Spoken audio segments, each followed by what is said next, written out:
তোমার আম্মুকে ডাকি নিয়ে আসো 3 তলা 4 5 তলার থেকে। তুমি আমাদের এটা রাখো। কেন রাখবা না কেন? তুমি এত জরগাটি কেন? তোমার এত রাগ কেন? তুমি এত অভিমান করো কেন?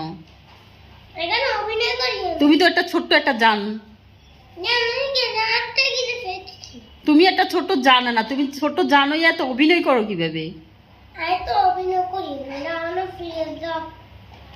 হ্যাঁ, ওইটা আমাদের ছোট্ট একটা বেবি আসতেছে, তো ওই বেবির জন্য রেখে দিচ্ছি। তো তুমি ছোট্ট বেবিটাকে তো তোমাকে ভাইয়া ভাইয়া ডাকবে। এটা রাখো।